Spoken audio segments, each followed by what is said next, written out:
Livro Há 2000 anos, por Francisco Cândido Xavier, pelo Espírito Emmanuel.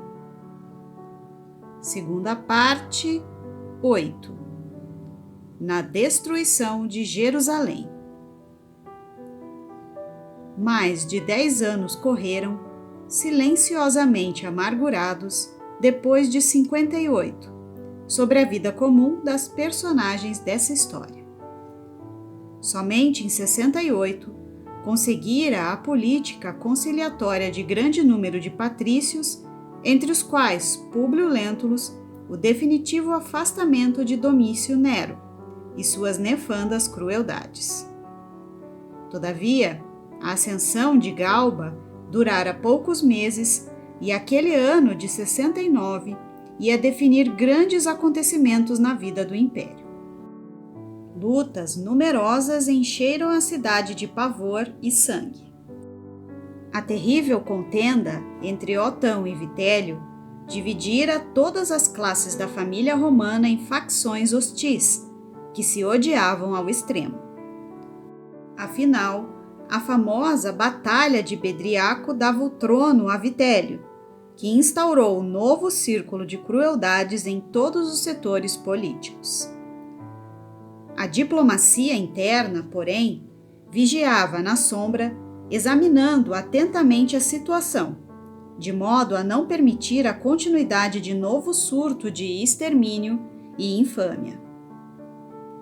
Vitélio apenas conservou o governo por 8 meses e dias, porque, no mesmo ano de 69, as legiões do território africano, trabalhadas pela orientação sutil dos que haviam derribado Nero e seus asseclas, proclamaram Vespasiano para a suprema investidura do império.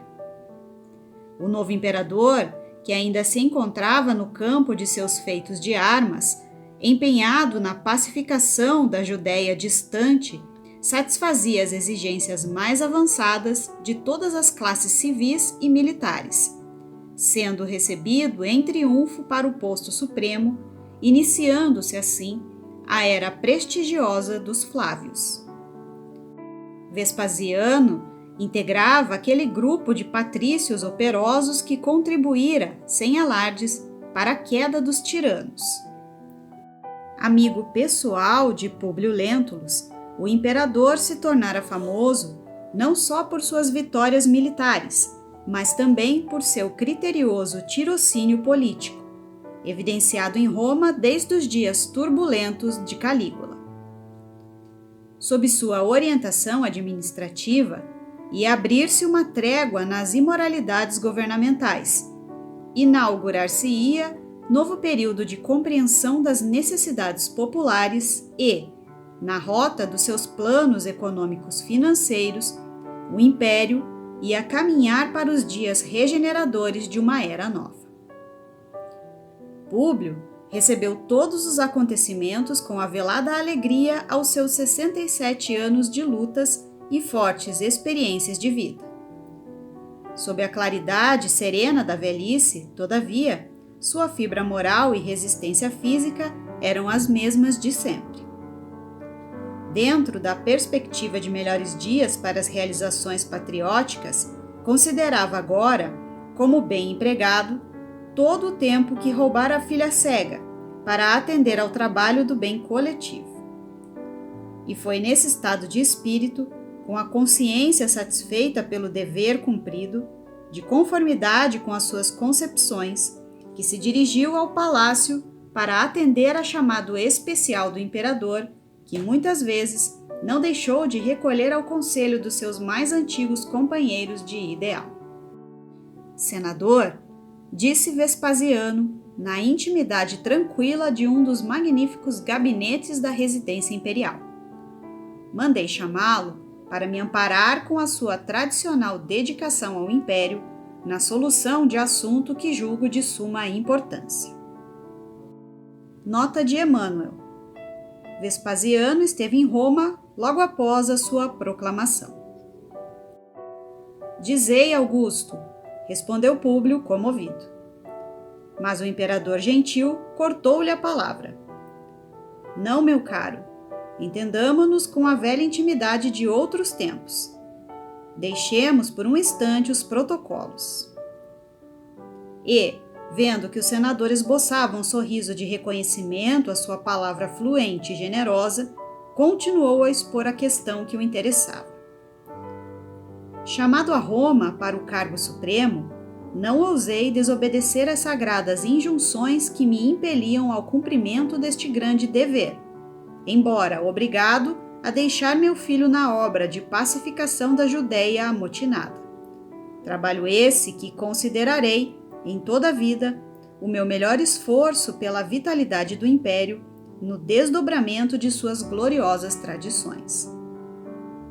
Acontece, todavia, que o cerco de Jerusalém se vai prolongando demasiado, acarretando as mais sérias consequências para os meus projetos econômicos no programa restaurador que me propus realizar no governo. Suponho que o meu valoroso Tito esteja necessitando de um conselho de civis, além dos assistentes militares que o acompanham na arrojada empresa. E lembrei-me de organizá-lo tão somente com os amigos mais íntimos que conheçam Jerusalém e suas cercanias. Quando das minhas primeiras incursões na edilidade, tive conhecimento dos seus processos de reforma administrativa da Judéia, sabendo, portanto, da sua permanência em Jerusalém há mais de 20 anos. Era, pois, meu desejo que aceitasse, com outros poucos companheiros nossos, a incumbência de orientar melhor a tática militar de meu filho. Tito está necessitando da cooperação política de quem conheça a cidade nos seus menores recantos, bem como os seus idiomas populares, de maneira a vencer a situação que se vai tornando cada vez mais penosa. Publio Lentulus pensou na filha doente um instante, mas, recordando-se da dedicação absoluta de Ana, que poderia perfeitamente substituir seus zelos por algum tempo, respondeu com decisão e energia. Meu nobre imperador, vossa palavra augusta é a palavra do império. O império manda e eu obedeço, honrando-me em cumprir vossas determinações e correspondendo aos impulsos generosos da vossa confiança. Muito agradecido, falou Vespasiano, estendendo-lhe a mão, extremamente satisfeito. Tudo estará pronto, de modo que sua partida e de mais 2 ou 3 amigos nossos se verifique dentro de 2 semanas, o mais tardar. Assim aconteceu. Depois das dolorosas despedidas da filha, que ficara aos cuidados da serva dedicada no palácio do Aventino, o senador tomava a suntuosa galera, que, largando de Ostia, penetrou depressa no mar largo rumo à Judéia. O velho patrício reviveu com penosa serenidade as peripécias da viagem dos seus tempos de juventude venturosa, quando a felicidade era para ele incompreensível em companhia da esposa e dos 2 filhinhos. Sim, a pequenina figura de Marcos, o filho desaparecido, parecia surgir novamente aos seus olhos, sob uma auréola de radioso e santificado enlevo. Um dia, em Cafarnaum, levado pelas palavras caluniosas de Sulpício Tarquínios, duvidou da honorabilidade da mulher, acreditando, mais tarde, que o rapto da criança fosse uma consequência da sua infidelidade. Mas Lívia agora estava redimida de todas as culpas no tribunal da sua consciência. Seus sacrifícios domésticos e a morte heróica no circo constituíam a prova máxima da sublimada pureza do seu coração. Naqueles instantes de meditação, figurava-se-lhe que voltava ao passado com os seus sofrimentos intermináveis, esbarrando sempre na sombra pesada do mistério, quando tentava reler as páginas desse doloroso capítulo da sua existência.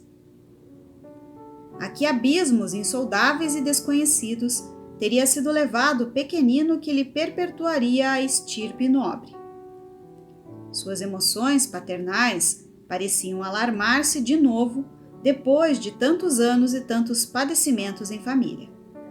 Mas, embora lhe flutuassem no íntimo as mais penosas dúvidas, o senador, na rigidez da sua enfibratura moral, preferia crer, consigo mesmo, que Marcus Lentulus havia sido assassinado por malfeitores vulgares, dados ao roubo e ao terrorismo, para nunca mais requisitar os seus desvelos paternais. Assim queria crer, mas aquela viagem afigurava-se-lhe uma análise de suas lembranças mais queridas e mais pungentes. De tarde, ao suave clarão do crepúsculo no Mediterrâneo, parecia-lhe ver ainda o vulto de Lívia acalentando o pequenino, ou falando-lhe ao coração em termos afetuosos de consolação, supondo lobrigar, igualmente, a figura de Comênio, o servo de confiança entre os subalternos e escravos.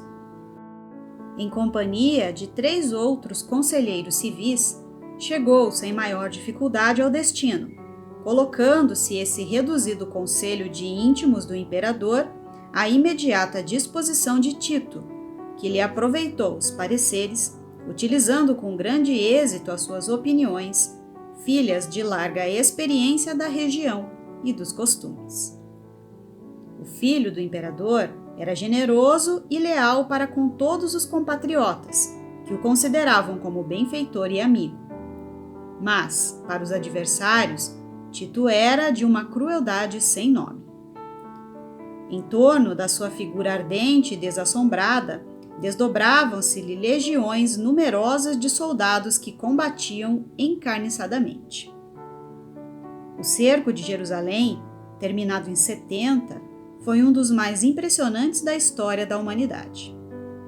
A cidade foi sitiada justamente quando intermináveis multidões de peregrinos, vindos de todos os pontos da província, se haviam reunido junto ao templo famoso para as festas dos pães ázimos. Daí o excessivo número de vítimas e as lutas acérrimas da célebre resistência.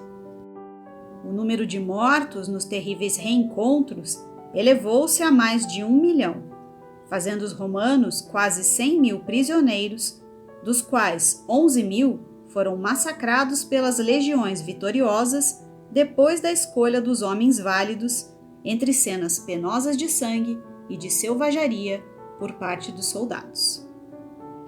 O velho senador sentia-se amargurado com aqueles pavorosos espetáculos de carnificina, mas cumpria-lhe desempenhar a palavra dada, e era com o melhor espírito de coragem que dava pleno cumprimento ao seu mandato.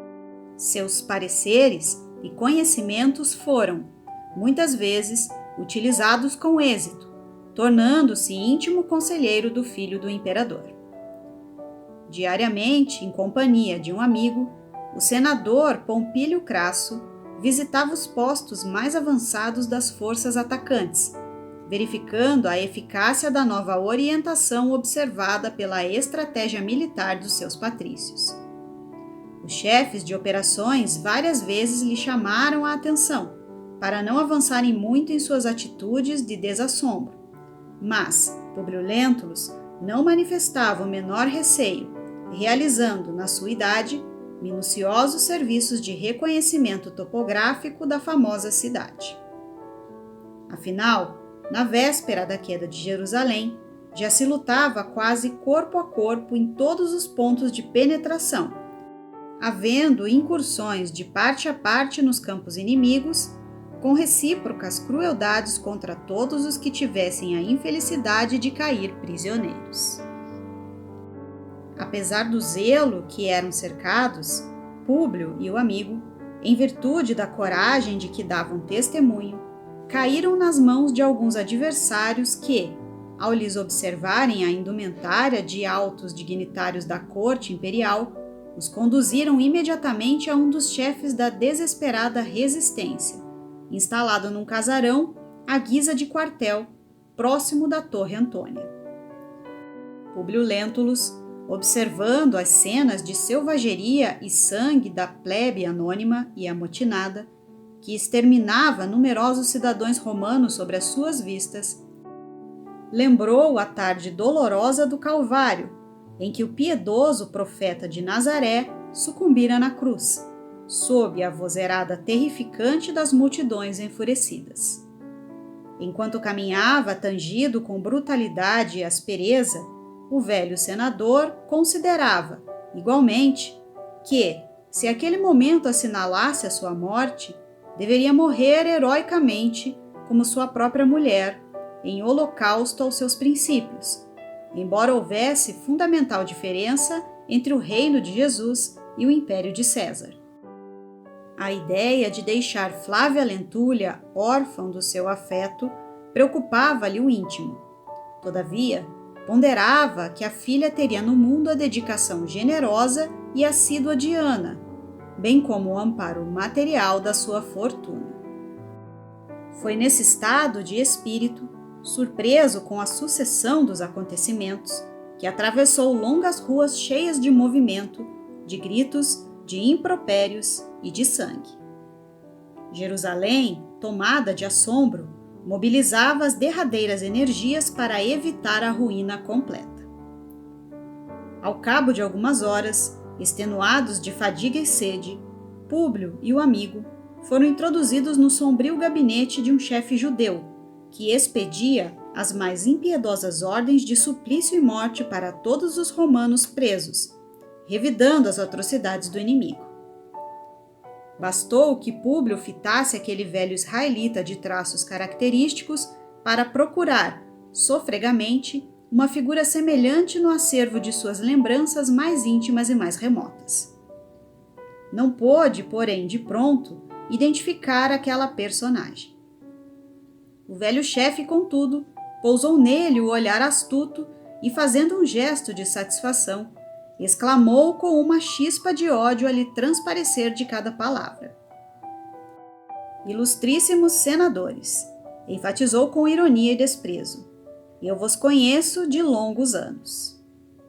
E, fixando Públio, acentuou com malícia: "Sobretudo, honro-me com a presença do orgulhoso senador Públio Lentulus, antigo legado de Tibério e de seus sucessores nesta província perseguida e flagelada pelas pragas romanas. Ainda bem que as forças do destino não me permitiram partir para outra vida, na minha velhice trabalhosa, sem me desafrontar de uma injúria inolvidável." Avançando para o velho patrício, que o contemplava supinamente surpreendido, repetia com insistência irritante: "Não me reconheceis?" O senador, porém, tinha o semblante a evidenciar o seu penoso abatimento físico, em face daquela rude provação da sua vida. Debalde encarava a figura franzina e maquiavélica de André de Gioras, agora com elevado ascendente nos trabalhos do templo famoso, em vista da fortuna que conseguira amealhar. Verificando a impossibilidade de ser identificado pelo prisioneiro, cuja presença ali mais o interessava e que lhe respondera a todas as perguntas com silencioso gesto negativo, o velho judeu retornou com sarcasmo: "Públio Lentulus, sou André de Gioras, o pai a quem insultaste um dia com o excesso da tua autoridade orgulhosa. Lembras-te agora?" O prisioneiro fez um sinal afirmativo com a cabeça. Vendo, porém, que o seu atrevimento não o intimidava, o chefe de Jerusalém insistia exasperado: "E por que não te humilhas nesse momento diante de minha autoridade? Ignoras, porventura, que posso hoje decidir dos teus destinos? Qual a razão por que não me pedes comiseração?" Públio estava exausto. Lembrou os seus primeiros dias em Jerusalém, recordou a visita daquele agricultor inteligente e revoltado. Procurou rememorar intimamente as providências que adotara na qualidade de homem público, a fim de que o filho do judeu voltasse ao lar paterno, não se lembrando de haver destilado tanto fel naquele coração irresignado. Deliberara nada dizer diante da sua figura exasperada e truculenta, atendendo às suas íntimas disposições espirituais. Mas, em face da ousada insistência, sem abdicar às antigas tradições de orgulho e vaidade que o caracterizavam noutros tempos, e como se desejasse demonstrar desassombro em tão penosas circunstâncias, replicou afinal com energia: se vos julgais aqui no cumprimento de uma obrigação sagrada, acima de qualquer sentimento particular e menos digno, não espereis que se vos peça comiseração, pelo fato de cumprirdes o vosso dever. André de Gioras franziu o sobrolho, exasperado com a resposta imprevista, andando de um lado para o outro no amplo gabinete, como se estivesse a cogitar o melhor meio de executar a tremenda vingança. Depois de alguns momentos de sombrio silêncio, como se houvesse chegado a uma solução condigna com seus tigrinos projetos, chamou com voz soturna um dos grandes numerosos, ordenando: vai depressa e dize a Ítalo, de minha parte, que deve aqui estar amanhã, às primeiras horas, de modo a cumprir minhas determinações. E enquanto o emissário saía, dirigiu-se aos 2 prisioneiros nestes termos: a queda de Jerusalém está iminente, mas darei a última gota de sangue da minha velhice para exterminar as víboras do vosso povo. Vossa raça maldita veio cercar-se na cidade eleita, mas eu exulto com a minha vingança em vós ambos, orgulhosos dignatários do império da impiedade e do crime. Quando se abrirem as portas de Jerusalém, terei executado meus implacáveis desígnios. Calando-se, bastou um gesto para que os 2 amigos fossem atirados numa enxovia escura e úmida, onde passaram uma noite terrível de conjecturas dolorosas, trocando amarguradas confidências. Na manhã seguinte, eram chamados à prova suprema. Já se ouviam na cidade os primeiros rumores das forças romanas vitoriosas, entregando-se ao terror e ao saque da população humilhada e inerme. Por toda parte, o êxodo precipitado de mulheres e crianças em gritaria infernal e angustiosa. Mas, naquele casarão de grossas paredes de pedra, refugiara-se considerável número de chefes e combatentes para a resistência suprema.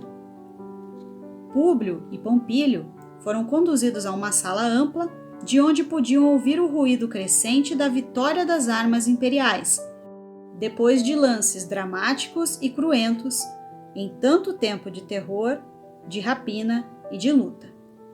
Todavia, ali, naquele compartimento espaçoso e fortificado, tinha à frente centenas de guerreiros armados e alguns chefes políticos da resistência israelita, que os contemplavam. Diante do avanço vitorioso das legiões romanas, era de notar a inquietação e o pavor que dominavam todos os semblantes, mas havia um interesse geral pelos 2 prisioneiros importantes do império, como se eles representassem o último objeto em que se pudessem cevar o ódio e a vingança. Modificando, todavia, aquela situação indecisa, André de Gioras tomou a palavra em voz estranha e sinistra, que retumbou por todos os ângulos da casa.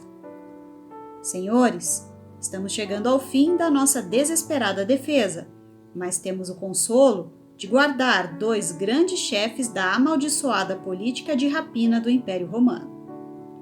Um deles é Pompílio Crasso, que começou a sua carreira de homem público nesta província desventurada, inaugurando um longo período de terror entre os nossos compatriotas infelizes. O outro, senhores, é Públio Lentulus, orgulhoso legado de Tibério e de seus sucessores na Judéia humilhada de todos os tempos, que escravizou nossos filhos ainda jovens e organizou processos criminosos em todas as zonas provinciais, fomentando o pavor de nossos irmãos perseguidos e flagelados lá da sua residência senhorial da Galileia. Pois bem, antes que os malditos soldados de pilhagem imperial nos aprisionem e aniquilem, cumpramos nossos desígnios. Todos os presentes ouviam-lhe a palavra como se fora a ordem suprema de um chefe a quem se devesse obedecer cegamente. Os 2 senadores foram, então, amarrados com pesadas peças de ferro aos postes do suplício, sem liberdade para qualquer movimento, restringindo suas expressões de mobilidade aos olhos silenciosos e serenos no sacrifício. Nossa vingança, voltava o odiento israelita a explicar, deve obedecer ao critério da antiguidade. Primeiramente, deverá morrer Pompílio Crasso, por ser o mais velho, e para que o vaidoso senador Públio Lentulus compreenda nosso esforço para eliminar a vitalidade do seu império maldito. Pompílio fitou longamente o amigo, como se estivesse fazendo suas despedidas angustiosas e mudas na hora extrema. Nicandro, este trabalho te compete, exclamou André, voltando-se para um dos companheiros. E dando ao vigoroso soldado uma espada sinistra, acrescentou com profunda ironia: tira-lhe o coração para o amigo, que deverá conservar a cena de hoje na sua memória para sempre. Os olhos do condenado brilharam de intensa angústia, enquanto as faces descoravam ao extremo, acusando as emoções dolorosas de que lhe iam na alma.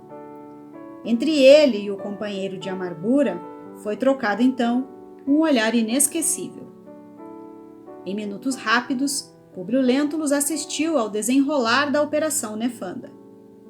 A cabeça branca do supliciado pendeu ao primeiro golpe de espada e do seu tórax encarquilhado foi arrancado violentamente o coração palpitante e sangrento. Entretanto, o senador sobrevivente ouvia já o rumor dos patrícios vitoriosos que se aproximavam, afigurando-se-lhe que já se lutava corpo a corpo às portas daquela turbulenta assembleia da vindita e do crime. A monstruosa cena estarrecia-lhe o ânimo, sempre otimista e decidido, mas não perdeu a compostura altiva e rígida que ele a si mesmo se impunha naquele angustioso transe. Terminada a execução de Pompílio, feita à pressa, porquanto todos os presentes tinham consciência da horrorosa situação que os esperava diante dos triunfadores, André de Gioras levantou novamente a voz. Meus amigos, afirmou soturnamente, ao mais velho, a penalidade misericordiosa da morte. Mas a este patrício infame que nos ouve, concederemos a pena amarga da vida dentro do sepulcro das suas ilusões desvairadas, de vaidade e orgulho. Públio Lentulus, o antigo emissário dos imperadores, deverá viver.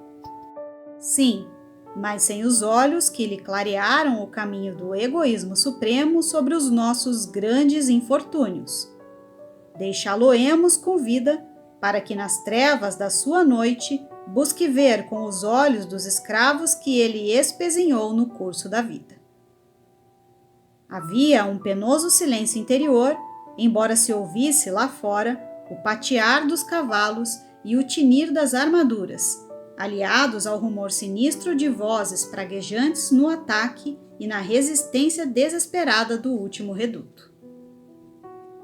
André de Gioras parecia, porém, embriagado com a volúpia de sua vingança, e mantendo o equilíbrio da assistência naquela hora trágica do destino que a todos aguardava, com a palavra magnética e persuasiva, exclamou energicamente: Ítalo, compete às tuas mãos a tarefa deste momento. Da assistência compacta e inquieta, destacou-se um homem, aparentando quase 40 anos de idade, surpreendendo o senador pelos seus traços finos de patrício. Seus olhares encontraram-se, e ele supôs descobrir naquela alma um laço de afinidade estranha e incompreensível. Ítalo, aquele nome não lhe recordava alguma coisa das proximidades da sua Roma inesquecida? Por que motivo estaria ali aquele homem, evidentemente de sangue nobre, combatendo ao lado dos judeus amotinados e intoxicados de ódio? Por sua vez, O verdugo, indicado pela voz soberana de André, parecia inclinado à ternura e à piedade por aquele homem velho e sereno, de mãos e pés amarrados ao poste da injúria, como que hesitava sobre se devia cumprir o sinistro e despiedado desígnio do seu chefe. Daí a minutos surgia de uma porta larga e sombria um guerreiro israelita, trazendo em ampla bandeja de bronze uma lâmina de ferro incandescente, cuja ponta, aguçada, repousava entre brasas vivas. Contemplando com interesse a enigmática figura de Ítalo, na vitalidade da idade adulta, o senador, silencioso, não podia dissimular a curiosidade em face do seu vulto ereto e delicado. André, porém, gozando o quadro e percebendo a acurada atenção do condenado, arrancou-o daquele estado de conjetura e surpresa, ironizando. Então, senador, estais admirando o porte nobre de Ítalo? Lembrai-vos de que se os patrícios se dão ao luxo de possuir escravos israelitas, os senhores da Judéia também apreciam os servos de tipo romano. Aliás, sou obrigado a considerar que é sempre perigoso guardarmos um escravo como este na cidade, em vista da praga do patriciado, hoje excessivo por toda parte. Mas eu consegui manter este homem de trabalho no ambiente rural até agora. Públio Lentulus mal poderia decifrar o sentido oculto daquelas irônicas palavras, não lhe sobrando tempo, ali, para qualquer introspecção.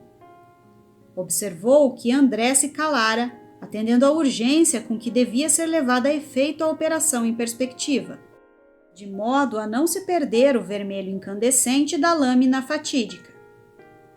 Diante de muitos olhares atônitos e desesperados, que não sabiam se fixavam a cena macabra ou se atentavam para a ruidosa penetração das forças de Tito a quebrarem naquele instante os obstáculos do último reduto, o algoz implacável entregou a Ítalo o terrível instrumento do sacrifício. Ítalo recomendou com a máxima energia: este minuto é precioso. Vamos queimar-lhe as pupilas, de modo a lhe proporcionarmos uma sepultura de sombras eternas dentro da vida. O pobre homem, todavia, sensibilizado até as lágrimas em face do suplício que deveria infligir por suas mãos, parecia indeciso e titubeante. Senhor, disse Súplice, sem conseguir formular objeções. Por que hesitas? Revidou André tiranicamente, cortando-lhe a palavra.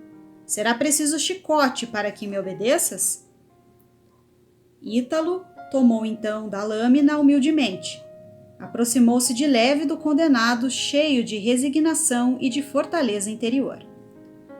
Antes do instante supremo, seus olhares se encontraram, trocando vibrações de simpatia recíproca. Públio Lentulus ainda lhe fixou o porte, tocado de incontestável nobreza, esfacelado em suas linhas mais características pelos trabalhos mais impiedosos e mais rudes. E tão grande foi a atração que experimentou por aquele homem, fixado pelos seus olhos em plena luz, pela vez derradeira, que chegou a se recordar inexplicavelmente do seu pequenino Marcos, considerando que, se ele ainda vivesse num ambiente tão hostil, deveria ter aquele porte e aquela idade. As mãos de Ítalo, trêmulas e hesitantes, aproximaram-se dos seus olhos exaustos, como se o fizessem numa doce atitude de carinho.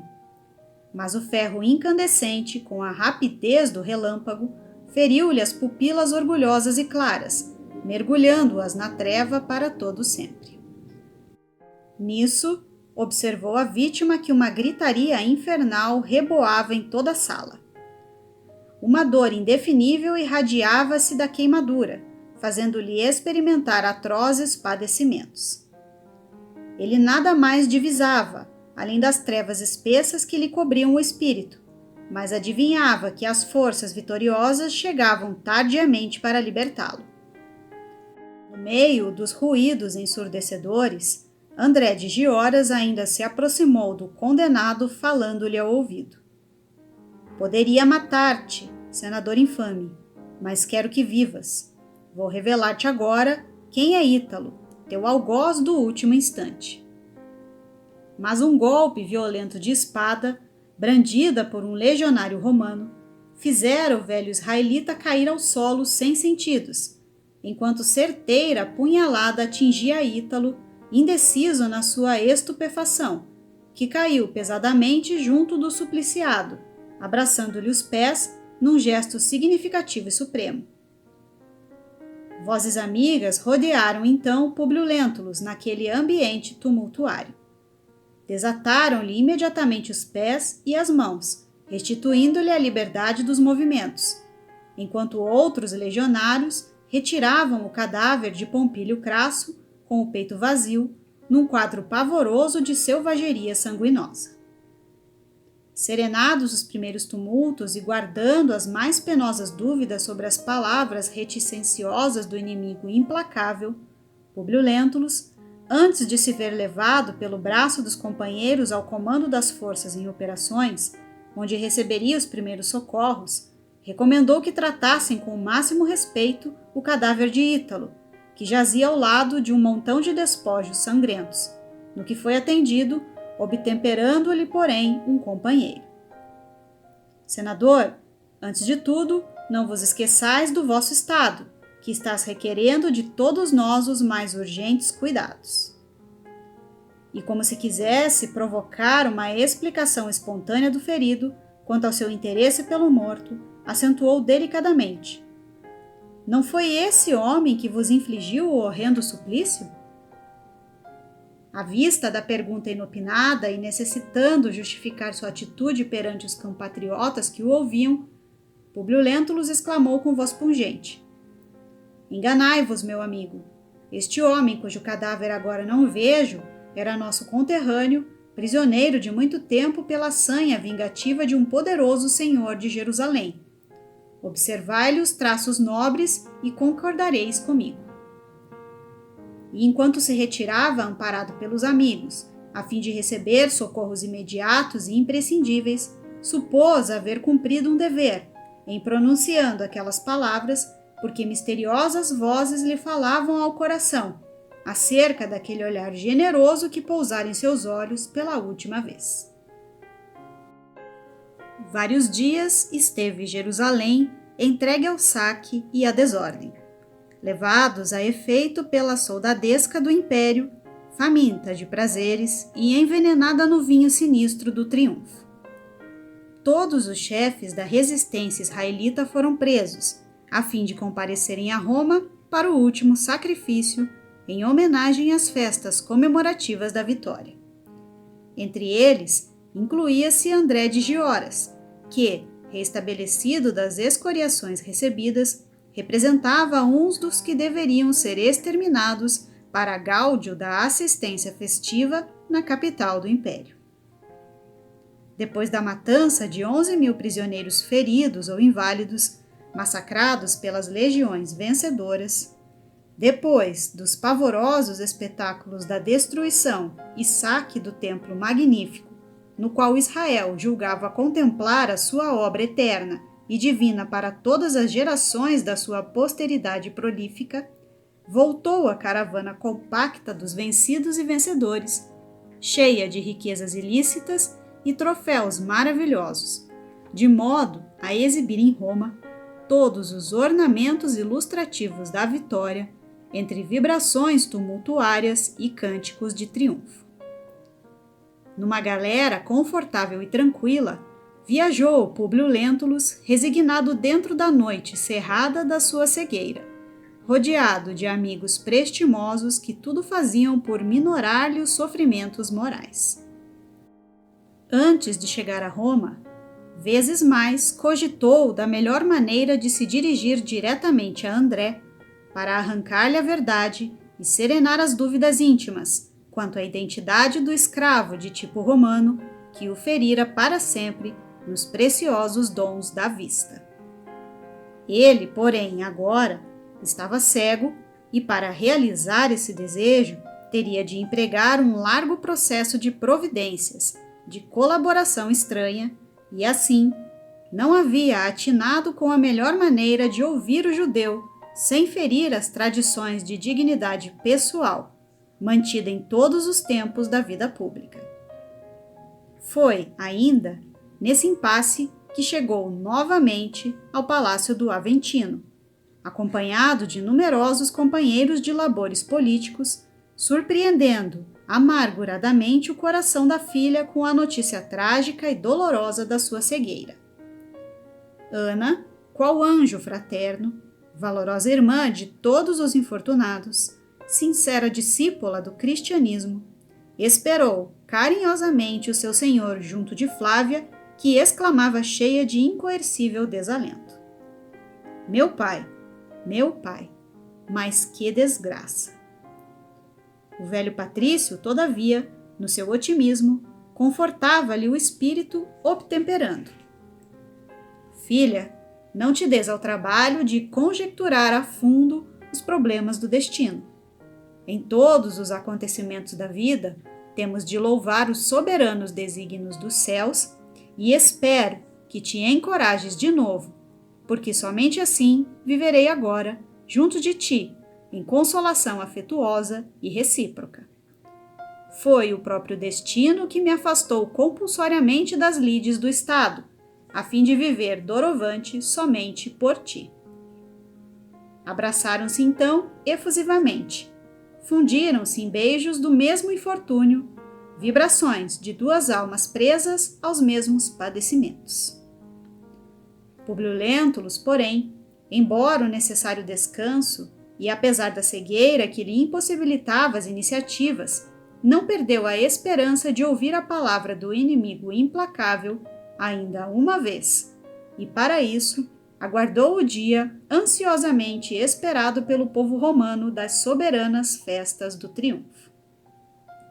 Convém acentuar que o velho senador foi conduzido à cidade imediatamente em virtude da sua especialíssima situação, mas o vencedor e as suas legiões infindáveis entrariam em Roma com todos os faltosos protocolos dos triunfadores, de conformidade com os numerosos regulamentos da própria antiga república. No dia aprazado, toda a capital, com a sua população de 1,5 milhão de habitantes aproximadamente, aguardava as magníficas comemorações da vitória. Desde as primeiras horas do dia, começaram a agrupar-se às portas da cidade as legiões vencedoras, desarmadas, vestindo delicadas túnicas de seda, ostentando soberbas auréolas de louro. Transpondo as portas da cidade, sobre os aplausos estrondosos de multidões sem fim, foi-lhes oferecido esplêndido banquete, presidido pelo próprio imperador e seu filho. Vespasiano e Tito, logo após as cerimônias do Senado, no pórtico de Otávia, encaminharam-se para a porta triunfal. Ali, ofereceram um sacrifício aos deuses e tomaram os símbolos do triunfo nas aparatosas festividades imperiais. Realizada essa cerimônia, pôs-se em marcha o grande cortejo, ao qual Publio Lentulus não faltou, com a secreta intenção de ouvir a palavra reveladora do chefe prisioneiro, cujo cadáver, depois dos sacrifícios daquele dia, seria atirado às águas do Tibre, de acordo com as tradições vigentes. Todos os troféus das batalhas sanguinolentas e todos os vencidos, em número considerável, eram levados igualmente em procissão na festa indescritível. À frente do cortejo imenso, seguia a incalculável quantidade de obras de ouro puro, enfeitadas de cores variadas e berrantes, e logo após, pedras preciosas em número incontável, não só em coroas de fulgurante beleza, como também em estofos que maravilhavam os espectadores pela variedade, sendo de notar que todos esses tesouros eram carregados por jovens legionários trajando túnicas de púrpura, com graciosos ornamentos dourados. Depois da exibição dos tesouros conquistados pelo triunfador, vinham, às centenas, as estátuas dos deuses talhadas em marfim, em ouro, em prata, de tamanhos prodigiosos. Em seguida aos deuses, todo um exército de animais das mais variadas espécies, entre os quais se distinguiam numerosos dromedários e elefantes cobertos de magníficas pedrarias. Acompanhando os animais, a multidão compacta e acabrunhada dos prisioneiros vulgares, exibindo sua miséria e olhares tristes, procurando ocultar dos espectadores impiedosos e irreverentes os ferros pesados que os manietavam. Após os prisioneiros sucumbidos, passavam os simulacros das cidades vencidas e humilhadas, confeccionados com grande esmero, sustentados nos ombros de soldados numerosos, semelhantes aos modernos carros alegóricos das festas carnavalescas. Havia representações de todas as cidades destruídas e saqueadas, de batalhas vitoriosas, sem faltar o arrasamento dos campos, a queda de muralhas e os incêndios devastadores.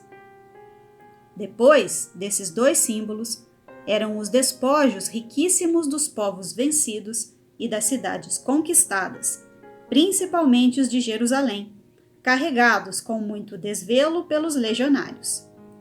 Sobre os aplausos gritantes e irreverentes da turba que se apinhava por toda parte, desfilavam as estátuas representando as figuras de Abrão e Sara, bem como de todas as personalidades reais da família de Davi, e mais todos os objetos sagrados do famoso Templo de Jerusalém, tais a mesa dos pães de proposição, feita de ouro maciço, as trombetas de jubileu, o castiçal de ouro com 7 braços, os paramentos de alto valor intrínseco, os véus sagrados do templo e, por fim, a lei dos judeus, que seguia atrás de todos os despojos materiais pilhados pelas forças triunfadoras. Cada objeto era carregado em andores preciosos e bem ornamentados, ao ombro dos legionários romanos coroados de louros.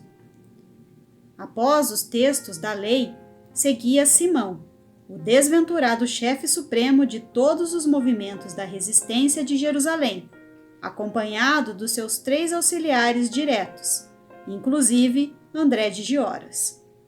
Todos esses chefes da longa e desesperada resistência vestiam de preto e caminhavam solenemente para o sacrifício, depois de exibidos em todas as comemorações festivas do triunfo. Em seguida, vinham os carros soberbos e magníficos dos triunfadores. Após a passagem deslumbrante de Vespasiano, desfilava Tito num oceano de púrpura, de sedas e de vermelhão, simbolizando o próprio Júpiter na embriaguez da sua vitória. No séquito de honra, passava igualmente o senador valetudinário e cego, não mais pelo prazer das homenagens, mas com o secreto desejo de ouvir a palavra de André antes do trágico momento em que seu corpo balançasse sobre as águas lodosas do Tibre, no instante da consumação do último suplício, sobre os aplausos delirantes do povo. Após os carros imperiais dos vencedores e seus áulicos mais íntimos, vinha o exército compacto, entoando os hinos da vitória, enquanto todas as ruas e praças, foros e pórticos, terraços e janelas se pejavam de incalculáveis multidões curiosas. O cortejo movimentou-se solenemente, desde a porta triunfal até o Capitólio. Longas horas foram gastas no trajeto, através do sinuoso caminho, porquanto a festividade era consumada de molde a levar seus esplendores pelos recantos mais aristocráticos do patriciado romano. Em dado momento, todavia, antes de se elevar a colina, todo o cortejo parou e os olhos ansiosos da multidão convergiram para Simão e seus 3 companheiros, auxiliares diretos da sua chefia na resistência da cidade famosa. Publio Lentulus, embora cego, mais afeito ao tradicionalismo daquelas comemorações, compreendeu que era chegado o instante supremo. Em virtude do seu caso especialíssimo e considerado a deferência que a autoridade julgava dever-lhe, o imperador preocupava-se com a situação no cortejo, recomendando ao filho, Domiciano, atender a quaisquer providências de que viesse a precisar em tais circunstâncias. Naquele momento, debaixo das vibrações ruidosas do delírio popular, procedia-se o flagídio de Simão, diante de toda a Roma embriagada e vitoriosa, enquanto André de Gioras e os 2 companheiros eram conduzidos à prisão mamertina, onde aguardariam o chefe após a flagelação para a morte em conjunto, de maneira que os cadáveres pudessem ser arrastados através das gemônias e, sob as vistas do povo, atirados às correntes do Tibre. De alma ansiosa, mas disposto a realizar seus desígnios, o senador chamou o príncipe a cuja assistência fora recomendado, expressando-lhe o desejo de dirigir a palavra a um dos prisioneiros, em particular, e em condições secretas, no que foi imediatamente atendido. Domiciano tomou-lhe do braço com atenção e, conduzindo-o a uma dependência da prisão sinistra, determinou a vinda de André a um cubículo isolado e secreto, conforme o desejo de Públio, aguardando o fim da entrevista numa sala próxima, juntamente com alguns guardas, tão logo penetrou o condenado para o interrogatório do antigo político do Senado. Defrontando-se os 2 inimigos, tiveram estranha sensação de mal-estar. Públio Lentulus não mais podia vê-lo, mas, se os seus olhos já não tinham expressão emotiva, crestadas para sempre as pupilas claras e enérgicas, seu perfil ereto manifestava as emoções que o dominavam. Senhor André, exclamou o senador, profundamente emocionado. Contra todos os meus hábitos, provoquei este encontro secreto, de modo a esclarecer minhas dúvidas sobre as palavras reticenciosas em Jerusalém, no dia em que consumastes vossas impiedosas determinações a meu respeito. Não quero, agora, entrar em pormenores sobre a vossa atitude, mas tão somente informar-vos, neste momento em que a justiça do império vos toma a sua conta, que tudo fiz por devolver-nos o filho prisioneiro, cumprindo um dever de humanidade ao receber as vossas súplicas. Lamento que as minhas providências tardias não alcançassem o efeito desejado, fermentando tão violenta odiosidade no vosso coração. Agora, porém, não mais ordeno. Um cego não pode determinar providências de qualquer natureza em face das penosas injunções da sua própria vida, mas solicito o vosso esclarecimento sobre a personalidade do escravo que me crestou a vista para sempre. André de Gioras estava igualmente abatidíssimo na sua decrepitude enfermiça. Comovido pela atitude daquele pai humilhado e infeliz, e fazendo o íntimo retrospecto dos seus atos criminosos, naquelas horas supremas de sua vida, respondeu extremamente compungido. Senador Lentulus, a hora da morte é diferente de todas as outras que o destino concede à nossa existência face deste mundo. É por isso, talvez, que sinto o meu ódio agora transformado em piedade, avaliando vosso sofrimento amargo e rude. Desde que fui preso, venho considerando os erros da minha vida criminosa. Trabalhando no templo e vivendo para o culto da lei de Moisés, só agora reconheço que Deus concede liberdade de ação a todos os seus filhos, mormente aos seus sacerdotes, tocando-lhes, porém, a consciência no momento da morte, quando nada mais resta senão a apresentação da alma falida diante de um tribunal a que ninguém pode mentir ou subornar. Sei que é tarde para reagir no caminho percorrido, a fim de refazer os nossos atos. Mas um sentimento novo me faz falar-vos aqui, com a sinceridade do coração, que, acicatado pelo julgamento divino, já não pode enganar a ninguém. Há quase 40 anos, vossa austeridade orgulhosa determinou a prisão do meu único filho, remetendo-o impiedosamente para as galeras, e debalde implorei a vossa clemência de homem público para o meu espírito desamparado. Das galeras, contudo, meu pobre Saul foi remetido para Roma, onde foi vendido miseravelmente no mercado de escravos ao senador Flamínio Severus. Nesse instante, o cego, que escutava atenta e eminentemente emocionado, ao identificar naquela narrativa o algoz da filha, interrompeu-a perguntando: Flamínio Severus? Sim, era também, como vós, um senador do império. Profundamente emocionado, ao ligar os fatos dolorosos de sua família à pessoa do antigo liberto, mas necessitando de todas as energias morais para dominar-se, o senador recalcou no íntimo a sua amargura, conservando-se em atitude de expressivo silêncio enquanto o condenado prosseguia. Saul, todavia, foi feliz. Abraçou a liberdade e fez fortuna, voltando de vez em quando a Jerusalém, onde me ajudou a prosperar.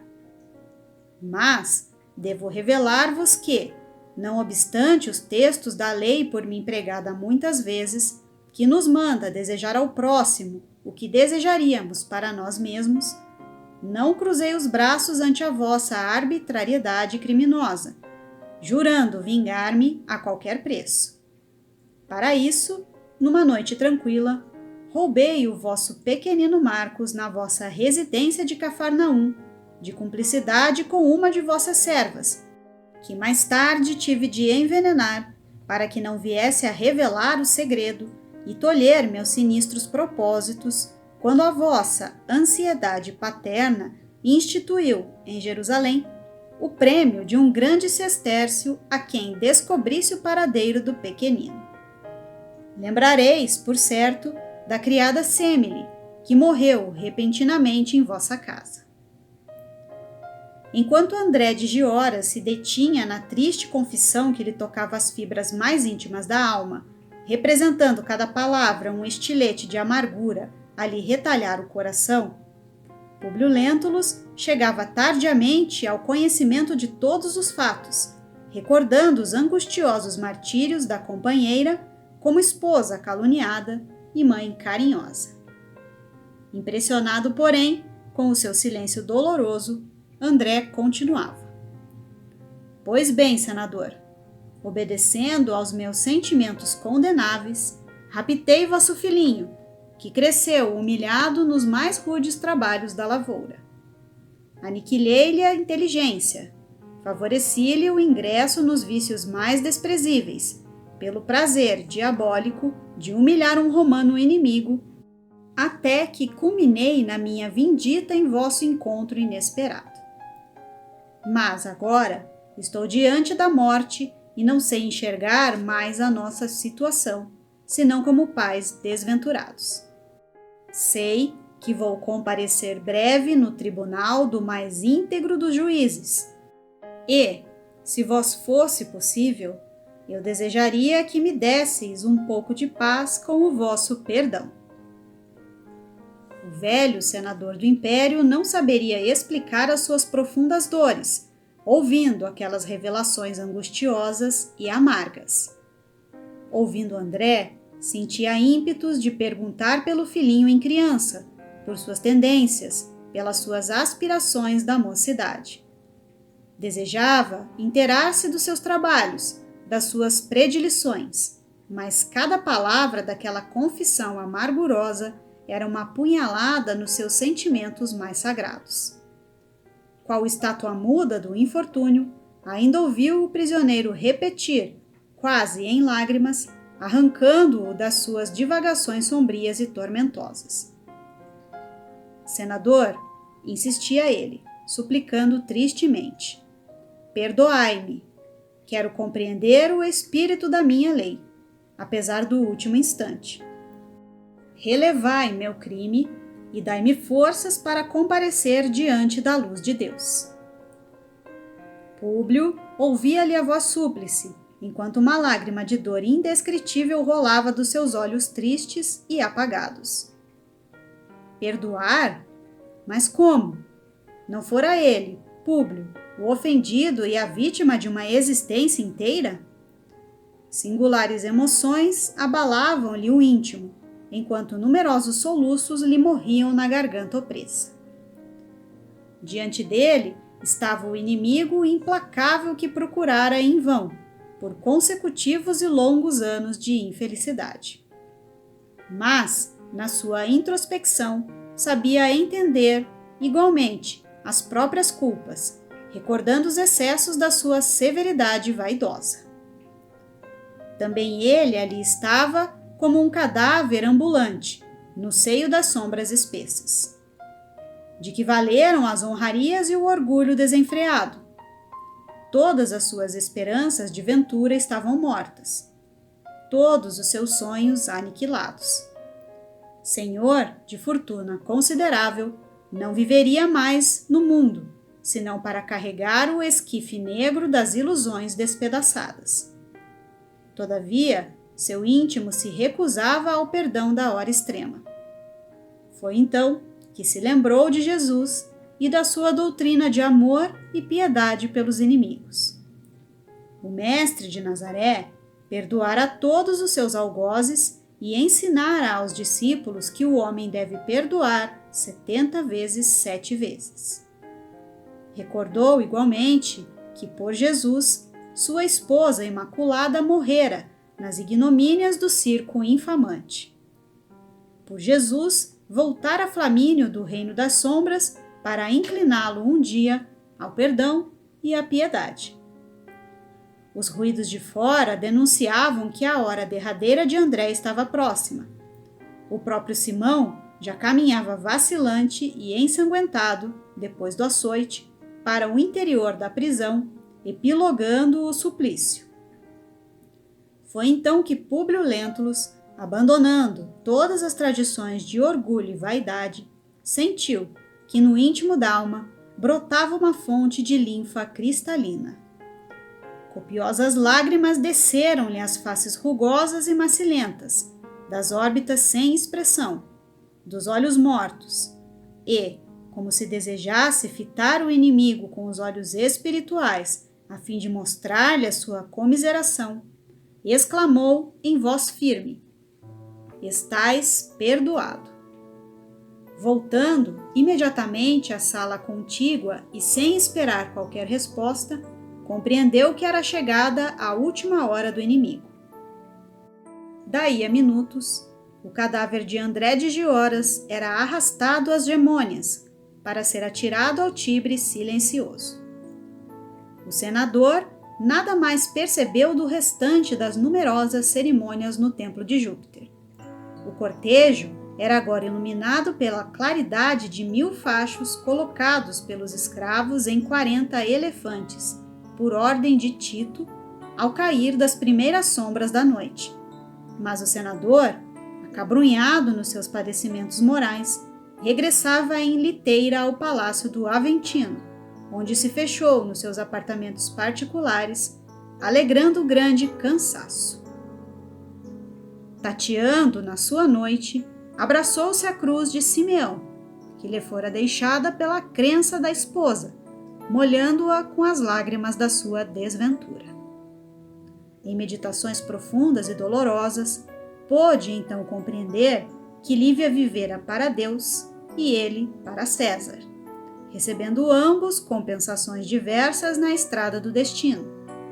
E enquanto o jugo de Jesus fora suave e leve para sua mulher, seu altivo coração estava preso ao terrível jugo do mundo, sepultado nas suas dores irremediáveis, sem claridade e sem esperanças.